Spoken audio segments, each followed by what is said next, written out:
It's December 1st, 2018. CCTV records 22-year-old Grace and her Tinder date, Jesse, getting ready to leave a bar. They had just met a few hours ago, but already they're about to head back to his place. From the outside, everything seemed to be going perfectly well. So well, in fact, that soon after they could be seen heading to a nearby hotel and up to Jesse's hotel room shortly after. Nobody could have expected that this was the last time Grace would ever be seen alive. The next day happened to be her birthday, and nobody was able to reach her all day, and the same was true even days after. It was like she disappeared off the face of the earth. Her friends and family quickly reported her missing, but to no avail. Meanwhile, Jesse was recorded on CCTV out and about, going up and down the elevator, carrying cleaning supplies, and what appeared to be a suitcase. A suitcase with contents that would shock everyone to the core. And what's even worse, the killer had another date lined up. And if the cops don't intervene and arrest him quickly, this girl, as well as countless others, could fall victim to this very same man.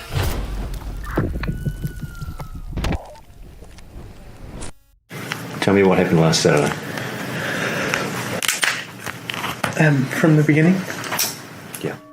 At 5:37 p.m. on December 1st, 2018, Grace, who just finished a backpacking journey from England to New Zealand, leaves her hostel to meet Jesse. Meanwhile, Jesse is having pre-date drinks at a local bar, downing several beers before the date begins. In fact, as he leaves the bar, you can still see at least 4 empty bottles sitting on the table. They meet in a popular spot where there's plenty of people, making Grace feel safe while she meets her date for the first time. But this will be a false sense of security, as Jesse has no plans to try anything untoward in public. He's going to wait until they're alone. Suspecting nothing, Grace accompanies Jesse to a bar where they drink together for over an hour before they head for a Mexican bar at 7:15 for more drinks, and yet another bar named Bluestone Room around 8:30 p.m. This will be where Jesse tries his luck and sees if he can get a little closer to Grace. At 8:54, they share their first kiss. This is when Jesse takes a trip to the bathroom and where Grace sends her very last message to anyone, telling her friends that it's going amazingly well and that she just clicks with him so well. She's probably excited to spend the night with a man that she genuinely likes. She could have had no idea that instead, he was about to end her life in one of the most horrific ways possible. The next morning, Grace's phone starts to receive a ton of messages. It's her birthday, and there are plenty of friends who want to send her their best wishes. Each and every one of these messages goes unanswered. The first sign that something is wrong is at 8 a.m. when Jesse enters the very same elevator, this time on his own, throwing the camera a suspicious glance. If you think he's just getting the birthday girl a morning coffee, then think again. During that night, Jesse killed Grace by strangulation, and now he's going to try and do everything he can to cover up his crime, and he needs to do it quickly, because he's already got another potential victim lined up. By 8:07 a.m., Jesse is in town and about to start the most eerie shopping trip possible. He starts at the warehouse on Elliott Street, where he buys a suitcase that he plans to hide Grace's body in. He checks out the width and depth of the suitcase to make sure it'll fit her, so he can dispose of her body before anyone can catch him. Then, 25 minutes later, he makes his way to another store, where he buys a number of cleaning products that will be used to clean up the murder scene.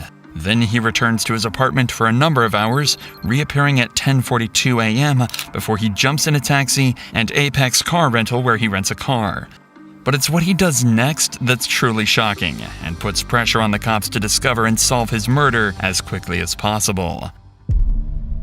As Grace's body lies in the apartment, Jesse goes on a date with another girl he'd met on Tinder.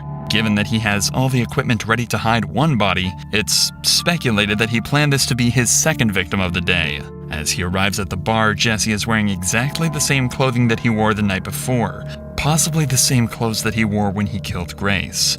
We are not sure whether Kempson was as pushy in his initial messages to this girl, but what we do know is that the conversation he struck up with her during the date not only brought up some major red flags, it downright terrified her. Allegedly, he wanted to talk to her about where to hide a dead body from the police. Right away, the date is over, and this girl's instincts may have just saved her life. It's hard to imagine the horror that she would have felt when she learned the truth about the man she just walked away from, certain that he likely had the same fate lined up for her as he did with Grace.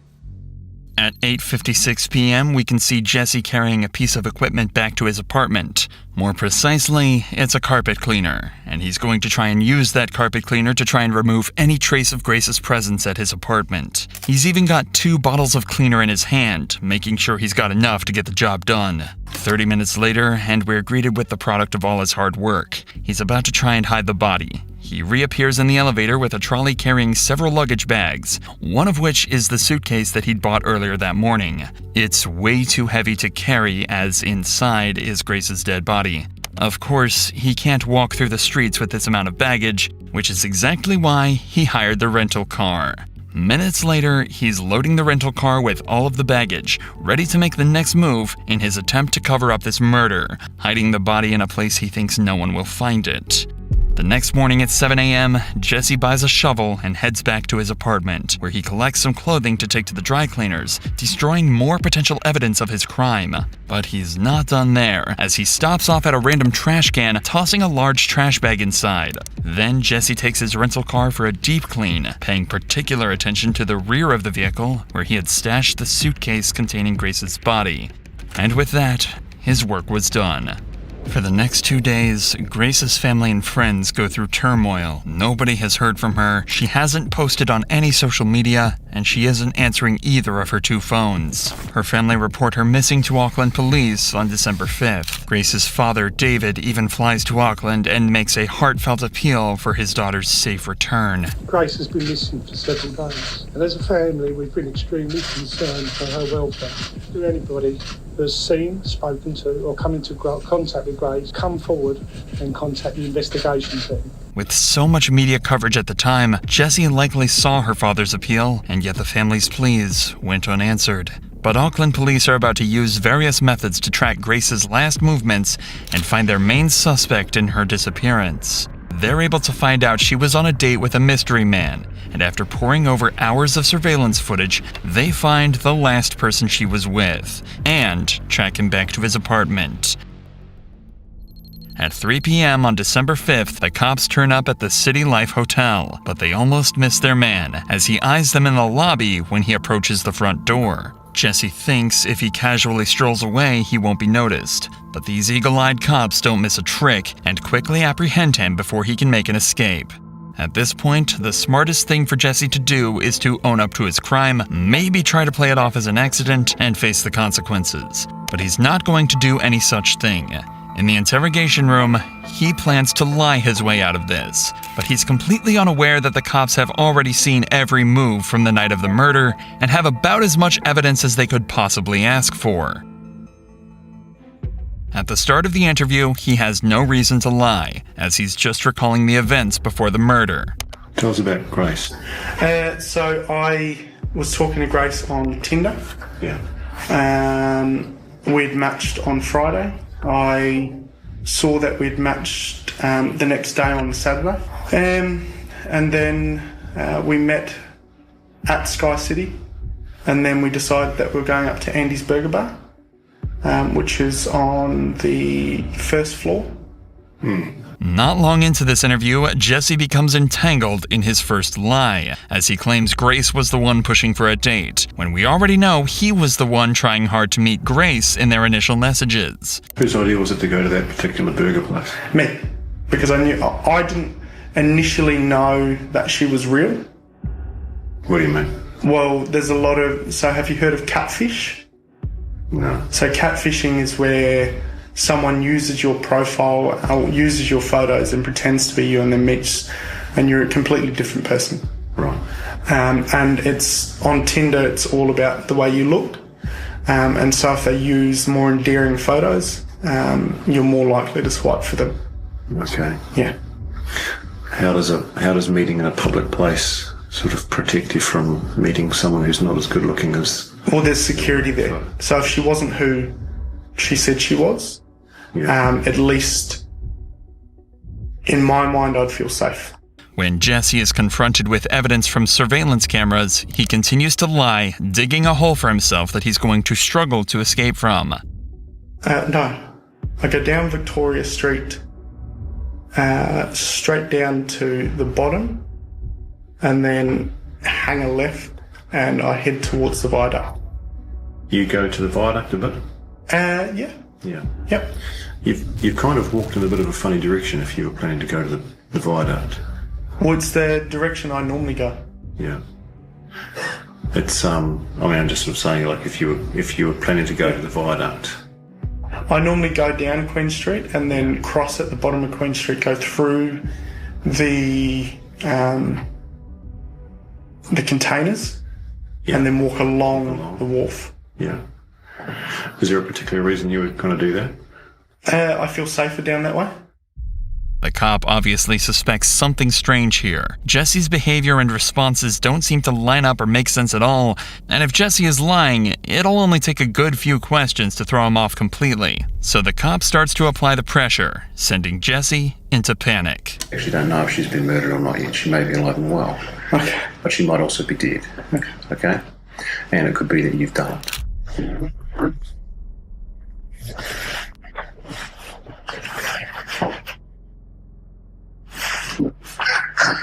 Hey, I just want to ask a question. Am I being arrested for something I didn't do?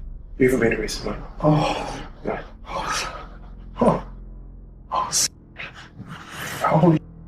He's not being arrested just yet, but Auckland police are convinced Jesse is either behind Grace's disappearance or is at least involved, and the more they investigate this case, the more evidence they find to suggest Jesse is the one responsible. It's not just the surveillance footage that helps solve this case. Remember the new suitcase and cleaning products Jesse bought the morning after? Well, believe it or not, they were all bought on Grace's credit card, as well as an extra night's stay at the City Life Hotel. In fact, it's very possible he paid for his second date on Grace's credit card. An extra day at the hotel should give Jesse time to clean up the mess, but it's going to take more than a carpet cleaner to get rid of the evidence. When police search his apartment, they find traces of Grace's blood. The credit card payments, the witness testimony, cell phone locations placing Grace and Jesse together, and the staggering detail found in the surveillance footage backed their suspect into a corner, and in his second interview on December 7th, they left Jesse no choice but to confess. A confession that would soon lead into one of the most interesting but troubling defenses ever used in court. Started talking to me about 50 Shades of Grey, which is a sex fantasy movie that's out. We started having sex. At first it was just normal. It was very placid. And then she asked me if we could get into bondage. And then all I remember is falling asleep in the shower. I need to stop. I need to go. Would you like some fresh air? Yeah, please. I was in shock and I didn't know what to do. I went downstairs and I was just, I don't know, I was all over the place. I didn't believe what had happened. I was just terrified and scared. I thought that she had gone. I thought she had left. Pathologist, specialist doctor will perform a post-mortem. Yeah. They're very skilled at establishing people's causes of death. Do you understand that? I went to the warehouse at the atrium and bought a suitcase. I went back and I was just in shock because it just didn't seem right. I left to go and get cleaning products. So I messaged a friend and said I'll meet you at Revelry. After finishing drinks with her, I got back to City Life. And the whole time I just kept saying, I'm sorry. And then I went downstairs and I grabbed the porter thing and I put the suitcase on top of the porter thing. I drove the hire car into Wilson's car park I parked it. I woke up the next day at about 5 a.m. and drove the car out to Cumu at first. I picked up a shovel from ITM at Cumu. I ended up driving towards the Waitakaries. I went into the bush, I dug a hole, I went and got the suitcase and I covered the hole, and then I drove. Where is her possessions? I threw them in the rubbish. Whereabouts? Albert Park rubbish. Right. So what items of her property have been disposed of in Albert Park? Everything. All of her clothing? Everything that was in the room. Whereabouts did you clean the car? The outside of the car? I think it was in Henderson. I don't know West very well. Okay. And what did you use to clean the car? A water blaster thing from a car cleaning place. Did she have any injuries? Not that I can remember. I was just panicking. Did you inflict any injuries on her that caused her to die? No. Did you kill Grace Millane? Okay. And you're under arrest for the murder of Grace Millane on or about the 2nd of December. Okay. You understand? Yep. Did you intend to cause her death? No. Are you ready to take us to where she is? The media called it the 50 Shades of Grey defense. The idea is that someone may consent to being harmed during intimacy knowing the dangers involved. If they made no indication to stop, then it would be seen as an accident, and the person responsible shouldn't face a murder charge. But this defense has always been seen as more of a scapegoat, used by lawyers to try and get their defendant off with a lighter sentence, which in this case would be manslaughter. This doesn't change what happened after Grace's death, and the disturbing series of events uncovered during the investigation. From December 1st, the day before the date, all the way to December 7th, cops found Google searches made by Jesse looking for a place to hide the body. He'd also taken photos of Grace's body before and after he packed her into the suitcase. They found Grace's body on December 9th, 2018 in the Waitakere Ranges just outside of Auckland. It was determined that she was strangled and had bruises on her arms and chest consistent with being pinned down. In New Zealand, there's no such thing as first-degree or second-degree murder. All charges are treated the same, carrying a life sentence. That meant there was no investigation into the premeditation. All that mattered was if Jesse killed her or not. It was that simple. Jesse maintained his innocence, but was eventually found guilty, and on February 21st, 2020, he was sentenced to life in prison with a minimum non-parole period of 17 years. After his trial, 2 more women came forward and claimed Jesse had sexually assaulted them after they met him on Tinder. He was found guilty on those charges as well, adding another 11 years to life added to his sentence.